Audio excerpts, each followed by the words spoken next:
Should weightlifters train 3 or 6 days a week? How is warming up for a competition different than normal training? And should you do a top-down or bottom-up setup in your Olympic lifts? In episode 33 of the Last Set Best Set podcast, Coach Calvin and I dive deep answering these questions and more. And if you want your question answered on next week's episode, then make sure to leave a comment down below. Welcome back to the Last Set Best Set podcast. My name is Coach Brian. I'm the owner of Big Ben Strength. I've been teaching Olympic lifting for the last 11 years. And I'm Coach Calvin. I'm current captain of Lindenwood University's Olympic weightlifting program, as well as a coach through Big Ben Strength and 2025 National University Champion. And today we're going to be answering some questions that you guys submitted to us, starting with question number 1. How often should you train for weightlifting? Pretty loaded question here. There's a lot that goes into it. But the first thing that's most important to understand is that when deciding how often to train, we mostly need to look at the idea of training is about managing fatigue. And that's really all it comes down to. So why don't you talk about that for a little bit? Yeah, this is like the core concept of training is managing fatigue. If you're doing it improperly, you're training improperly. So if you're having way too much fatigue all the time, you're not getting better. You're just not training at that point. And then if you have nothing, you're not getting better either, of course. If you're taking too much time off, if you're going too light, that kind of thing. So this kind of introduces two concepts. One is peripheral fatigue and another is central fatigue. So peripheral fatigue is like doing a bunch of bicep curls. It's going to get you really sore. You probably maybe won't be able to lift as much the next day, but systemically, your body's fine. It's really just a local thing. And it's just locally that muscle is really sore. There's maybe a lot of little cuts and damages within that muscle, but systemically your body's fine. Central is that kind of systemicness. So central nervous system fatigue, so your brain and your spinal cord and such are having problems sending signals to your muscle. This is what happens when you go really heavy and hit a huge PR that's super grindy, for instance. The next day, your brain was sending those, lift heavy signals so hard and so intense that it's worn out. It cannot do it anymore. There's something called neurotransmitters. This helps communicate between cells. That's their whole job. And you might have depleted levels of them. So you might not be able to, send as many of those signals to the motor units, which are, innervating the muscular contraction there. All of this is kind of affected by your recovery variables as well. So sleep, diet, hydration, electrolytes. It's all kind of helping you to recover from those things. But this kind of introduces the concept of how professional athletes are able to train maybe a lot more often than the dad who works full time. So doing, even if it's, even if it's just a desk job, takes kind of a central fatigue. Doing work kind of has a load on your body in a way. So professional athletes that are maybe even training 7, 8, 9, 10, even 15 sessions a week, they are super relaxed in the rest of their lives. They're taking naps, they got very low stress, low cortisol kind of activities, that kind of thing. Whereas somebody with a lot busier schedule is not going to be able to handle as much training. So what are kind of the general guidelines for times to train in a week when you're training people, Brian? So most of the time, the max that I'm going to go is 5, sometimes 6, maybe. But the average for most people, 3, 4, 5, 5 days a week being the most amount of volume or days a week that I'll have people train. I can't remember the last time I had somebody who needed 6 days a week, and so, when we're training that, I guess when we're not trying to train at 6 days a week or 10 sessions a week or something like that, we kind of have to be careful with our programming and how we're approaching it. We want to make sure that we're not wasting any volume or wasting any exercises or just generally wasting any days of training. But then the more days that we can train, the more we can do in our programming, right? It kind of makes sense. So you've got an interesting way to think about this that I like called the high-low method. You want to explain that? Yeah, so basically, like we kind of already introduced a little bit, your amount of days you're training has to match up with what the rest of your life looks like. If you work a remote job that's like super chill and you're just like on the computer for like 3 or 4 hours a day doing your stuff, and then you you just got your wife, girlfriend, husband, boyfriend, whoever you got, not much else going on, stressful in your life, you might be able to handle kind of a lot more, and be on that like 5 days a week, 6 days a week kind of plan. When you choose one of those plans, then you have to manage the fatigue within that plan. You can't go heavy 3 days in a row on, if say you're doing 3 days a week, you can't train 3 days in a row all heavy, heavy, heavy. Like you're just going to get too fatigued. You're not going to be training like we talked about that concept. The same goes for the 5 day a week plan, right? So you can't go high intensity, high intensity, high intensity, and then two low intensity days after that. You could, but you're not going to be getting as good as you could be. Um, so let's first talk about a 3 day plan and what the high low method kind of looks like for that. Typically, if I'm doing a 3 day plan, I'm going to do one high intensity day, then a low intensity day, and then a third high intensity day.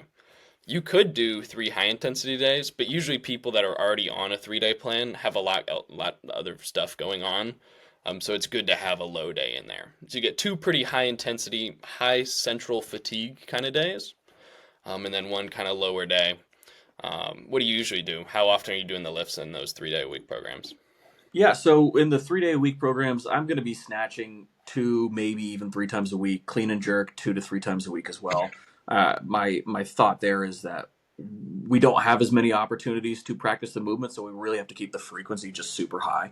Yeah. Now, with the high low, I like to do a high snatch and clean and jerk day on day one, and then a low snatch and clean and jerk day on day two, and then a high snatch and clean and jerk day again on day three. A lot of the time, that day two will be something like powers or something like that, where it's a little bit easier to recover from. They're not as Yeah. systemically, fatiguing as like a full clean and jerk is.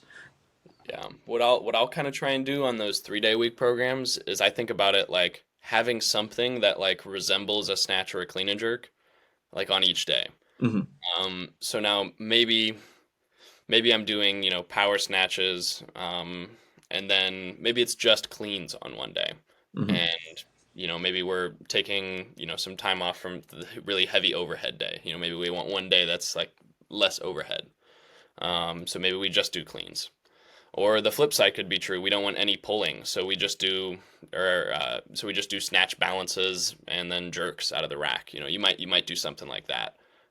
It all kind of depends what levels someone at too, because if they're a super beginner, they could probably handle snatch and clean and jerk both every single day, like really easily, because they're just not as good at them. It's not going to fatigue them as much to do that.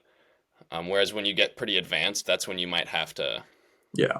start pulling back with how you do the variations and how you do that kind of stuff, because that person, this intermediate lifter probably is going to get too fatigued by doing a snatch and clean and jerk every single day. Right.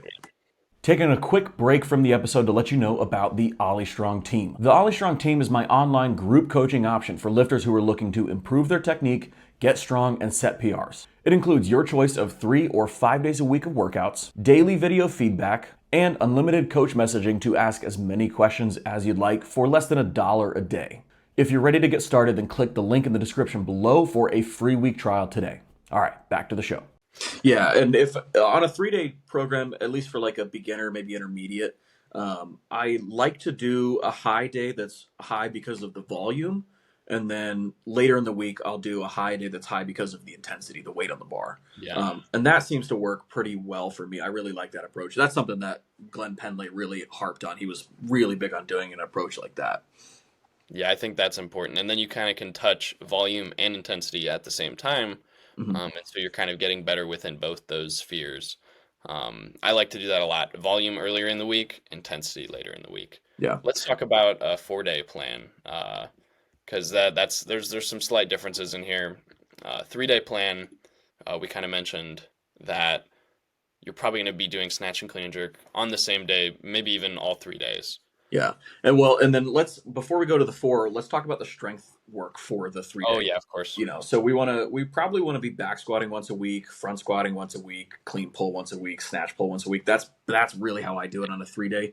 And so we may do snatch, clean and jerk, back squat day 1, snatch, clean and jerk, front squat day 3, and then we could fit a snatch pull, clean pull in on 2 of those 3 days. Whether that's the middle or the last day or whatever. However you want to approach that. But touching each of those strength exercises once a week in the 4 day plan.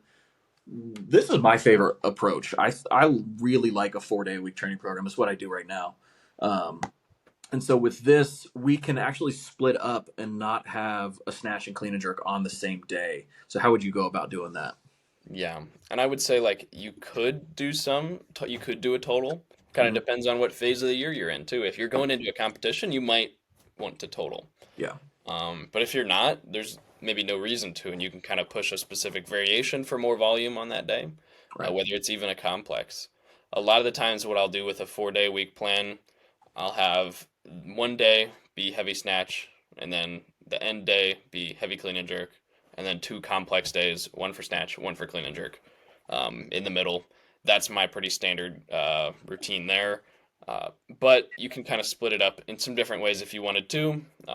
In general, I think with a 4 day plan, snatching around 2 times a week, maybe three if you wanted to.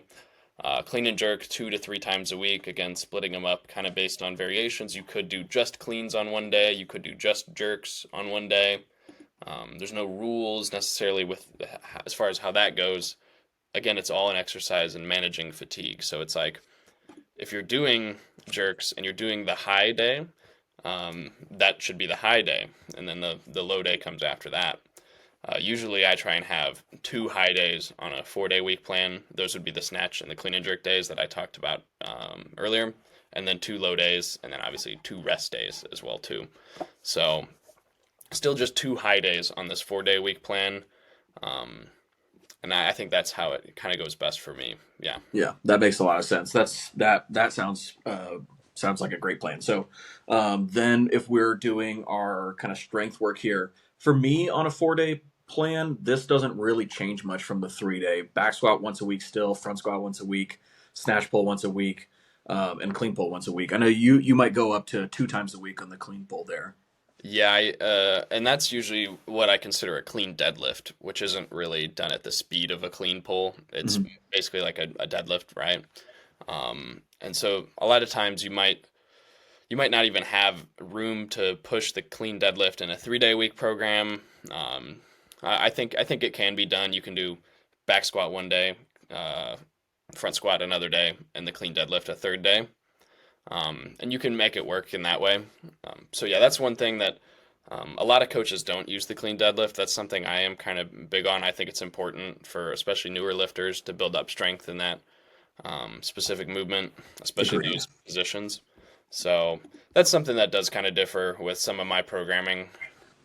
Yeah, that makes sense. So then if we're going up to 5 days a week, which is kind of like the high end on what most people should be doing, we'll cover 6 days as well. If we're going up to 5 days a week, then how do you organize the high low there? Yeah, usually with 5 days a week, that's when you can add in that third high day. So you might go high, rest, low, high, and then rest again. And that might be a good way to do it. So generally, you're going to have a sequence in there that's high, low, high. So you're going to train 3 days in a row and have the ends of them be the high days. Um, and there's a lot of ways you could cut that up with different Olympic lift frequencies. Hmm. This is what I'd say is probably the most typical weightlifting plan for like pretty serious weightlifters is a 5 day week plan. This is what I kind of, like you said too, I kind of cap out at the 5 day week. There's a very certain individual who could do 6 days a week. It's not super common, like we talked about. That's maybe somebody who's really pursuing weightlifting, trying to get onto an international team, that kind of thing. But even then, you don't need to do that to get to where we're talking about here. Yeah. When I talk about 5 days a week program, snatching 2 to 3 times a week, clean and jerk 2 to 3 times a week can be split into those variations, like we said. Back squat 1 to 2 times a week. Front squat 1 to 2 times a week. Now, if you're doing 2 front squats, you're probably doing 1 back squat. If you're doing 2 back squats, you're probably doing 1 front squat. Yeah, you're not really going to do like 4 days of squats there. Yeah, especially if you're using, like I was talking about, the clean deadlift. That's kind of a fatiguing main lower body movement that should be considered like it has the sort of effect of squatting as well. And That on your body. that's a good point too. We didn't really cover that, but some lifts are going to be more systemically fatiguing than other lifts. So like if we take the easiest way to know what that's going to look like is just the weight on the bar, right? So a clean and jerk more systemically fatiguing than a snatch, a back squat more systemically fatiguing than a clean and jerk, a front squat probably slightly less fatiguing than a back squat, a clean deadlift probably slightly more fatiguing than a front squat, and maybe roughly the same or more than a back squat. Something along those lines is a good way to think about that. And I think even a step further, like if we think about like, okay, so at a certain percentage of your max of that lift. Yeah. So a 90% snatch will not fatigue you as much as a 90% clean and jerk will, which won't fatigue you as much as a 90% back squat. Yeah, exactly. Yeah. Yeah. So that's a good way to think about it. And then obviously the weight on each of those exercises should be going up each time as well too. Right. So then we kind of can talk about the 6 day week plan. This one usually just 3 high days, 3 low days, and 1 rest day. Yeah. A lot of weightlifters that do train 6 days a week, they might have multiple sessions in a single day too. Usually weightlifters are just splitting this up between Olympic lifts, get their own session, eat, nap, whatever. Strength lifts have their own session, and accessories have their own session. The most common way I've seen to do that, I think, is usually accessories in the morning with some like mobility, just kind of like getting moving, getting blood flow. Then Olympic lifts kind of in the midday afternoon. That's when you kind of see the most performance usually for them. And then squatting later on. You will see squatting in the morning sometimes too. There's not a real set rules here. It's little differences from changing those things around. Um, Again, I've never programmed this for anybody. People have lives. Like this is like it's like such a small percentage of people. I guarantee it's like probably nobody listening to this podcast needs this program. Yeah. Um, It's people will be listening to this podcast and think that they need this program, yeah, or people will listen to this podcast and emotionally feel like they need 6 days a week, but realistically, one, don't even get into the gym that often, and then two, like cannot recover from that kind of training.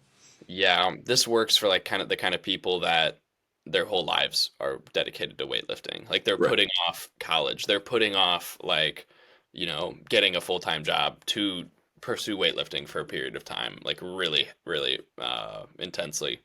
Yeah. Um, and so in this plan, snatching 3 to 4 times a week, clean and jerking 3 to 4 times a week, back squat 1 to 2, front squat 1 to 2, clean pull 1 to 2, snatch pull 1 to 2. And a lot of the times you might even see higher frequencies of that for these really high level athletes, like higher than the ranges I even said. I would never really program that. I take like a lower frequency approach. And it's funny, like it's very like Russian kind of like old sports science to do the Olympic lifts like super often. And it's kind of a more Asian, like if you see Team China's like training plans, they're doing very low frequency. Like they're only snatching twice a week. So just because you see some professional athletes that are doing, eight snatch sessions a week doesn't mean that's necessarily the best way. There's multiple ways to get to a single goal. We can see that kind of by how maybe Team China is just doing 2 snatch sessions a week, but there's a lot of volume included in those specific sessions themselves. Right. Um, It is always interesting to see how elite athletes still have a wide difference in their approach to training, even at that top level. That's really interesting. Um, where like Team China has a lower frequency that they're touching the Olympic lifts, but they might have had a really high frequency in their developmental phases leading up to that, so they kind of had to earn that low frequency. Where other people may have slowly ramped up the frequency over time, so they approach it as like earning high frequency. It's also kind of an interesting approach too. Yeah, and I definitely think in my mind, as you progress through your weightlifting career, like you start with probably a very high frequency and then it comes down.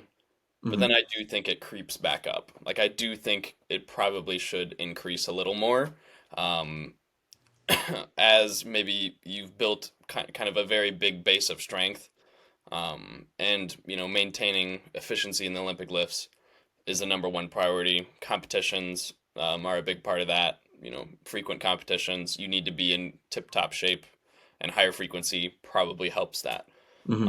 on a short-term basis, right? So if you got a meet in 2 months, yeah, you probably got to be doing, more than just one snatch session a week, Yeah. more than two even, maybe, Yeah. if you're a high-level weightlifter. So again, a lot of this not exactly for our target audience, but it's good to know, for thinking about the future of your own weightlifting too. Yeah, and it's also good to know that when you're doing a 3, 4, 5 day a week training program, that's a good plan for you. More than likely, if you're Yeah. listening to this, like that is what you probably should be doing. If you're Olivia doing Reeves, something, the best example. Olivia Reeves, the Olympian, trained 3 or maybe 4 days a week for a great part of her career, leading up to becoming an Olympic gold medalist. So, 5 and 6, it's not better for everyone. right? It's not. Absolutely. That's definitely good. So we covered that pretty in depth. If you guys have any questions about frequency as far as the Olympic lifts, feel free to let us know in the comments. Maybe we'll answer it on a future episode, or we'll definitely answer in the comments there. Let's go and move into question number 2 here. What's the best way to warm up for competition?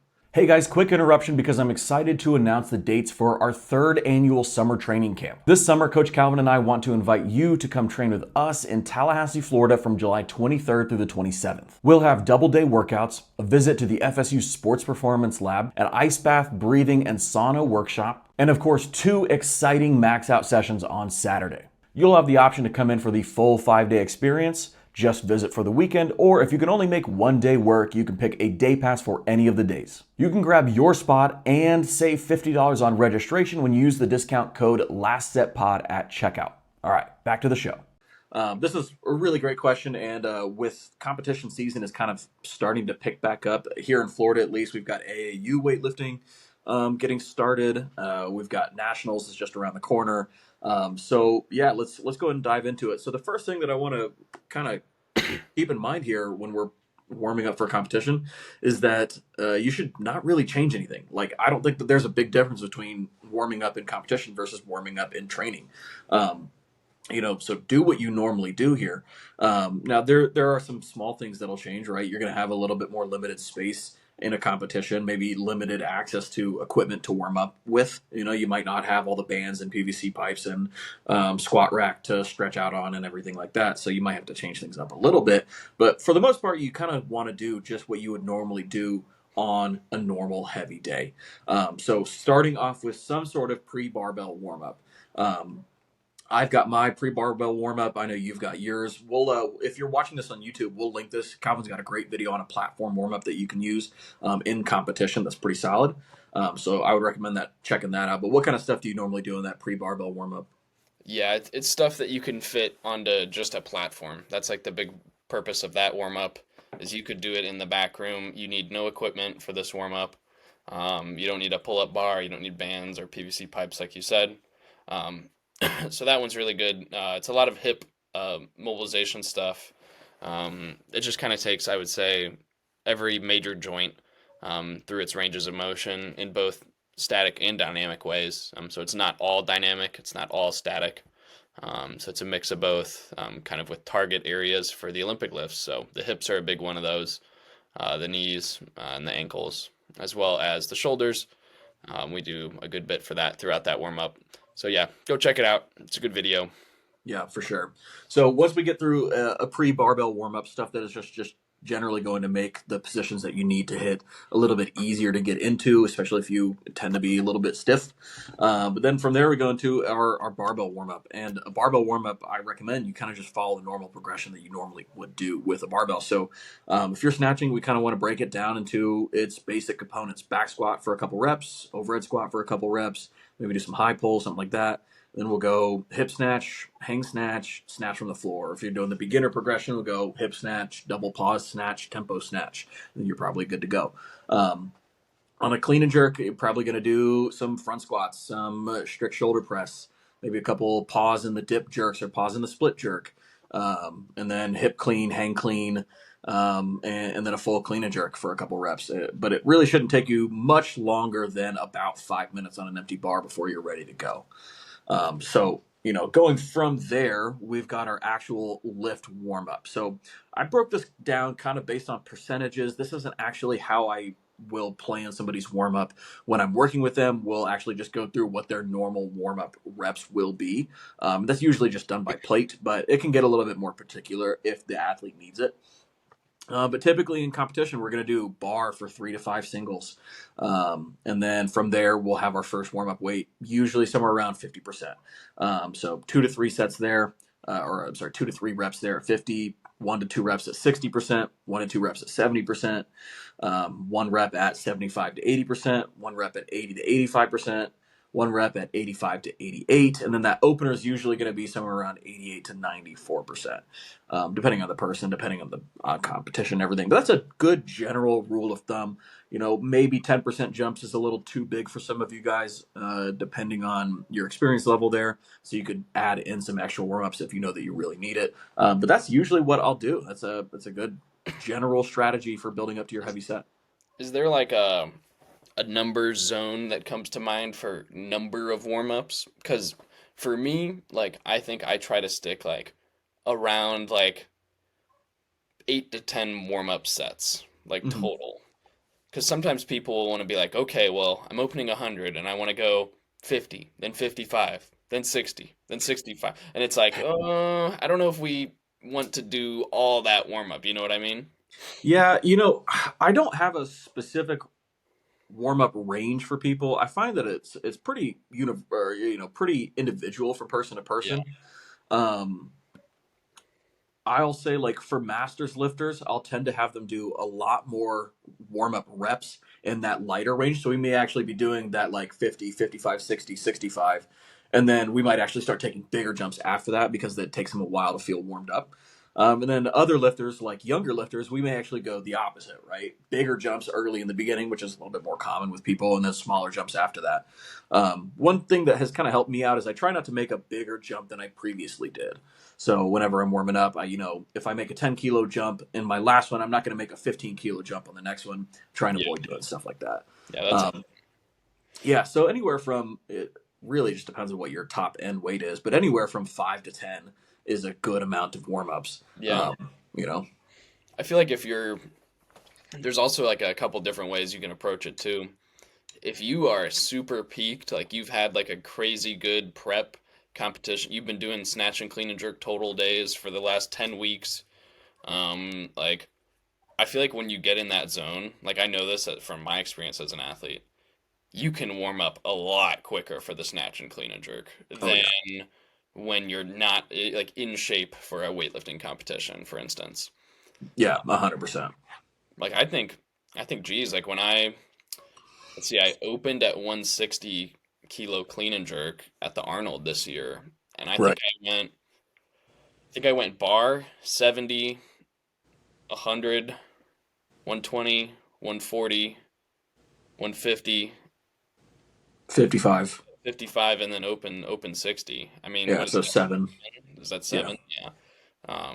So like some people maybe like you said it's individual. It depends even in an individual. So even for me, for instance, I maybe took a lot more warm-ups when I did a local meet in the fall and I wasn't in as great of shape. So even within one person, where are they at on that day? Like it Mhm. depends a lot for maybe how you're going to approach that warm-up. And I think it's really important in that sense to not have like rules as a coach that you're like, nope, sorry, like we must only take 10 warm-ups, like, Yeah. you know, Yeah. like a you hundred percent. you gotta read that athlete and like figure out, like you said, like, oh, your masters, hey, did you take your ibuprofen today? Like, are you okay? Maybe we do a couple more sets. Yeah. Um, yeah, just have that conversation. Like, try and live in your athlete's head. It's impossible, but try and like put yourselves get as much info as you can and then use your own experience and knowledge to put them in the best situation. Because it's not about like knowing what's best and then telling them to do that. Like Yeah. that's the approach you don't want to take. I would say the other big thing to keep in mind here is that you shouldn't be figuring this out on competition day. I would say, I mean, at least a week out, you should probably do a dry run of all this. Maybe you're building up to your opener a week out or something like that. Um, Yeah. you Here's know, a funny story about warm up for competition, and it's actually like a very good benefit that we have to running through those actually specific number of warm ups. Like I want to give somebody their exact warm ups they're going to take on competition day like a week before, and they mhm. practice that, make any changes then that they want to for then. This is a funny story. I had an athlete, her first ever weightlifting competition ever. Um, and I gave her warm ups, right? I said, okay, so you're opening at 50 kilos. Uh, here's going to be your warm up attempts for next time in training. Do 50, 45, 40, 30, 25, 20. I just listed them out like that, right? Um, or actually, how I listed it out, I go like bar, all right, yeah, I listed out just like I said. So like 50, 45, and I go down to ending with bar and then dynamic warm up. Right. And she's like, okay, I got it. And then she texts me after the session's done. She says, hey, like today went good, like, but it felt really weird, like hitting my opener before doing anything else. And I'm like you did what? Yeah, that's so funny. But I organize mine the same way too, Yeah. where I like plan backwards from the opener what I'm gonna warm Yeah. up with, and everybody else tells me that that's so strange. I don't know why people find that so strange, but that's how it makes sense in my head. Yeah, so that's like just a funny, this is why it's good as a coach to Practice it. run through the competition warm up before you go to the competition. Yeah, Um, 100%. because who knows if I'm her remote coach, she was in I think Scotland at the time, and if I wasn't there on the day, I mean I'm sure whoever was helping her would have been like, No, no, no, what are you yeah, talking that's about? backwards. Yeah. But yeah, so that's a funny one. I was also kind of a little. I was like, you could hit your opener without doing anything else. Like, maybe we need to move your opener up. Jeez. Beginners are crazy, man. They really can do stuff like that. Yeah. That's really funny. Anyways, yeah. All right. So I think that kind of covers our competition warm up there. Wouldn't just do what you normally do.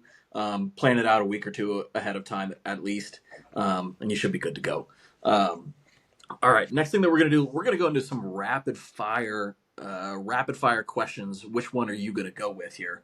And we'll break down some of the pros and cons here. So first thing that we're gonna do, let's go over setup here. So top down or bottom up setup. Yeah. So when I am working with a newer athlete, I'm almost always going to make them do a top down setup. Hmm. Maybe they already do a bottom up, and I try and switch them over just to see how it feels.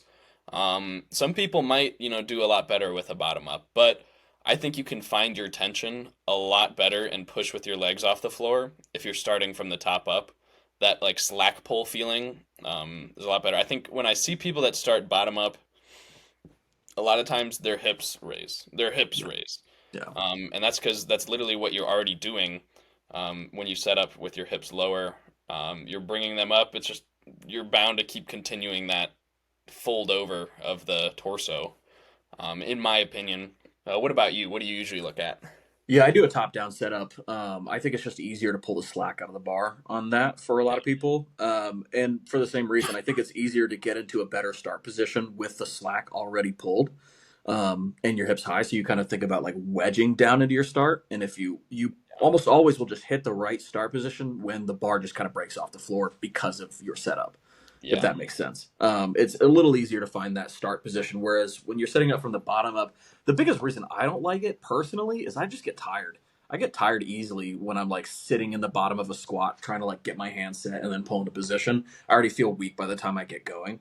yeah, And so that's another reason it's easy to let those hips rise too early, like you said. So that makes a lot of sense. yeah. I Um, think it kind of comes down to like creating consistency in your first pull in yeah. your start. Um, so what's kind of the method we could to keep the most consistency from the floor to your knee, Hmm. I think a top down, you know, a little spoiler for the next question, static start Yeah. is how we're going to get that most consistency. So what is the next what is the next one? All right. So next question: static start or dynamic start? I got to go with the static start. I think that's the way to go. Yeah, I think you can do a dynamic start really wrong. Um, and most of the time when you see it, it's probably taking away more than it is adding to the lift. Hmm. Kind of the same thing though, like I said, like maybe it does add in one situation, but it's not as repeatable. You can't find that exact, you know, feeling you had that one time on every single rep. Whereas with a static start, it's a lot easier to repeat that over and over and over again. Yeah, the consistency is so much higher. And then with a dynamic start, like it can give you a little bit more of an advantage as far as speed off the floor goes for some people. But a fun fact, I went and I was going to write an article about the benefits of a dynamic start years ago. And so I was like, let me do some research, see if I could find, how many of the top athletes are doing dynamic versus static. And in my head, I had this, I thought everyone or most people did a dynamic start. It turns out most of them are actually doing a static start Really? at the top level. It was pretty interesting to figure that out. There's very few athletes that don't, but a lot of the time, a dynamic start seems to be super heavyweight lifters tend to do that a little bit more often. Yeah. I think what you'll see like kind of like a mix between static and dynamic sometimes too, Hmm. or like a lifter is like wedging their hips down into place. Right. And then maybe there's not like a A defined stop. pause before Yeah. the bar lifts off the floor. But maybe they're doing it slow enough that it's like, okay, it's dynamic, but it's like really repeatable dynamic. Right. But Yeah. like Dynamic light. You know. if you see like a big like pump up with the hips like 3 times, like right before someone like rips it off the floor, that's the kind of the dynamic that we're talking about that Yeah. you don't see most people doing. If I see somebody doing that, I know that they're about to miss a lift for sure. Okay. All right. Next question. Here we go. All right. Are you team stomp or slide? I would say I fall under team stomp. There's a few reasons for that. So, stomping the feet, I think the act of picking up your knee as you're trying to move downwards. So, if we think about it like, you know, everything's equal and opposite, you know, reaction kind of physics thing, right? So, if we're moving our knee up, it's going to help move the rest of our body down because our body's its own system. Mm. So, in that way, if you're just like leaving the feet there and the knee kind of in the same position, sliding it out to the side, you're not getting any assistance in how fast you're going down. Whereas the stomp, picking up the foot, picking up the knee specifically, might contribute to helping you move under the bar faster. However, you know, one argument for the slide is that you can't really have any control necessarily. You don't have as much control over the bar. You can't press into the bar as quickly as if you're doing a stomp, because you kind of have to wait for your feet to get back to the floor before you can really create upward pressure into the bar, and find that stability again. So there's some pros and cons of each. It's one of those other things that I think more than the dynamic and static, you see a lot of lifters doing both. Like Hmm. it's probably pretty evenly split. And it depends a lot more what country they're coming from. Like for instance, if you look at the Asian championships, probably a lot more of them are sliding. That's like a much more Asian technique. It's kind of thought of.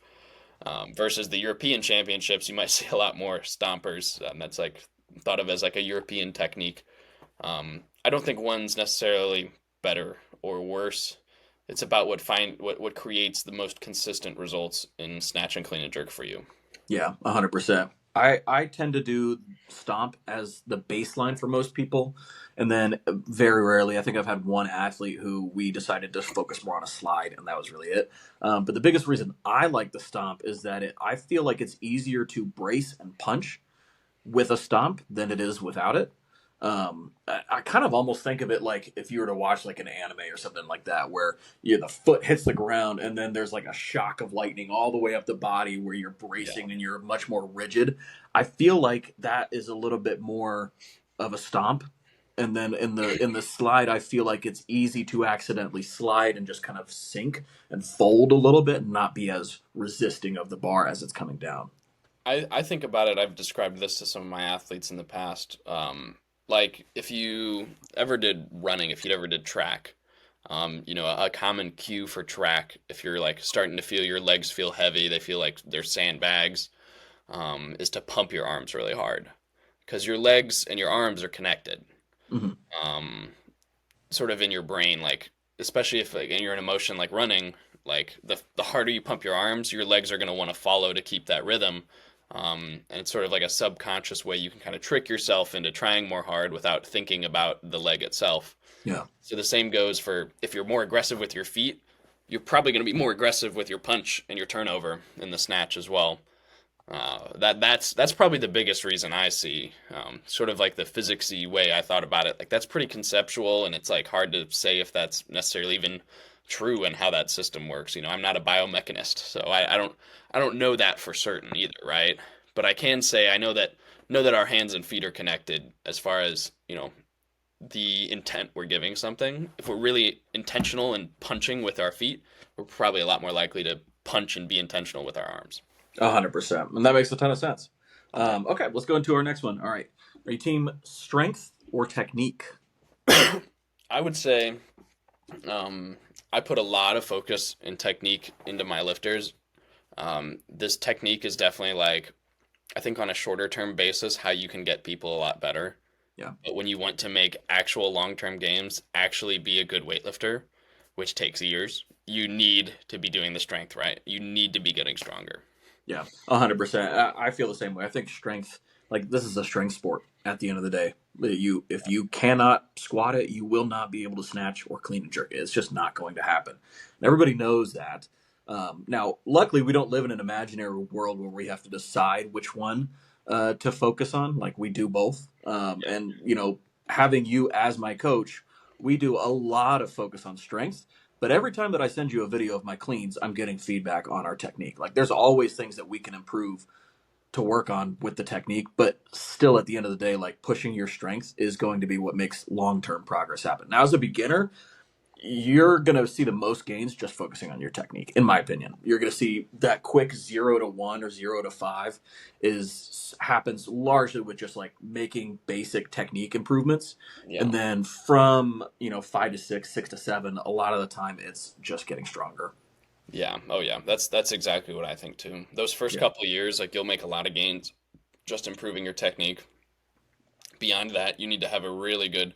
I think a lot of coaches, American coaches specifically, make this mistake of probably peaking for too many national meets, Yeah. going really hard, all in on the Olympic lifts and their athletes' efficiencies in the Olympic lifts, and they're getting them to be really good weightlifters a couple years into their weightlifting career.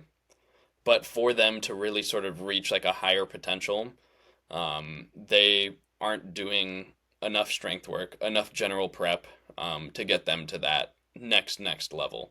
So it's sort of like, sacrificing, long-term gains for being really good right now in the short term. And that's something to consider. Some athletes, maybe they're a junior athlete and they're going to make a junior Team USA.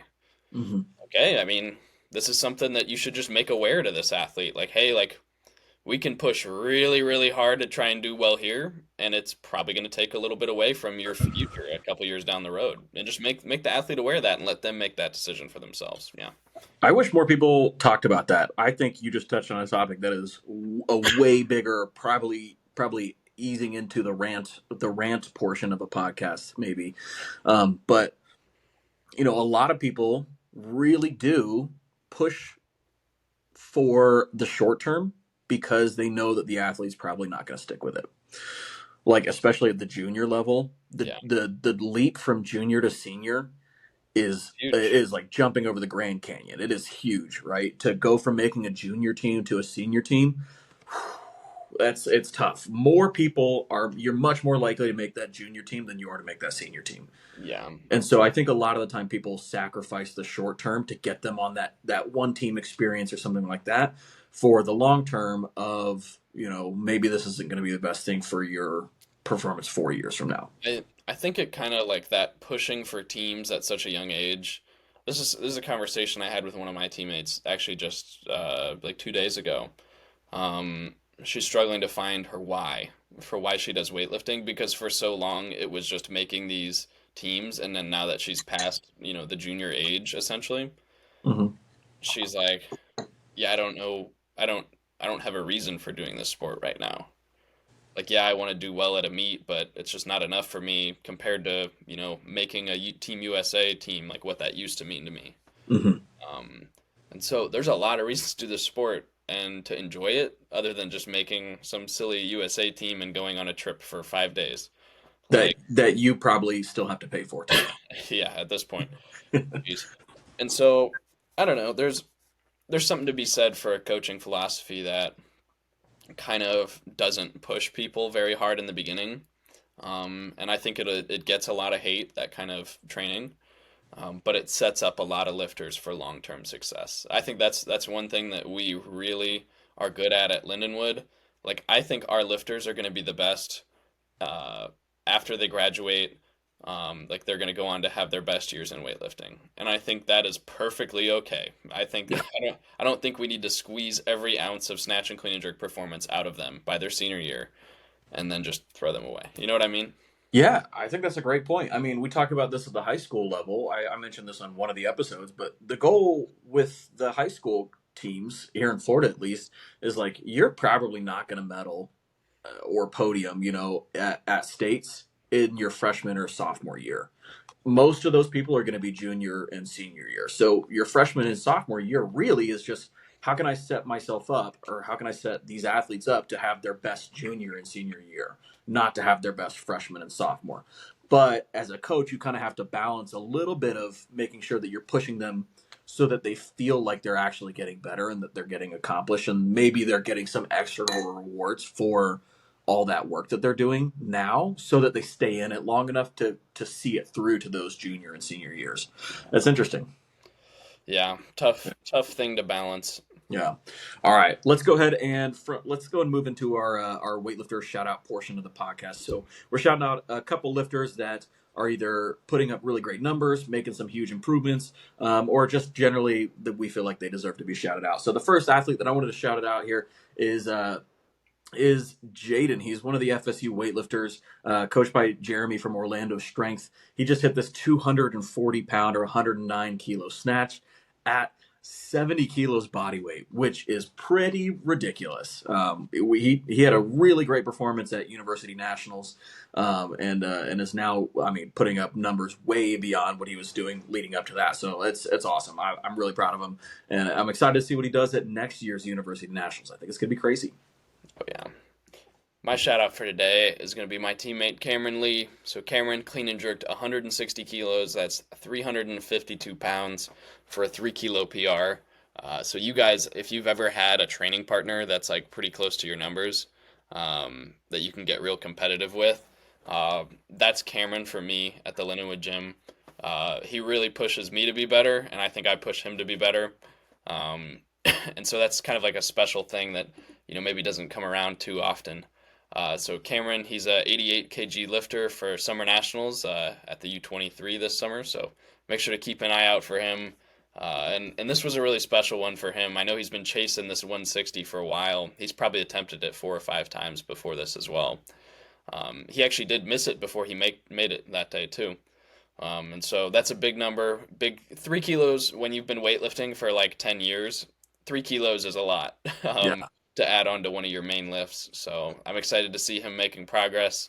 And nobody loves the sport more than this dude. I'll tell you that. So congrats to Cameron. Dude, let's go. That's awesome. All right, guys, that's all we got for this week's episode of the podcast. And make sure that if you guys want to come train with us this summer at our training camp, we're going to be hosting one here in Tallahassee, Florida, July 23rd through the 27th. We've got 5 days available. You can either do the 5-day camp, you can do the weekend camp where we're going to have our big max out on Saturday, our ice bath sauna recovery session.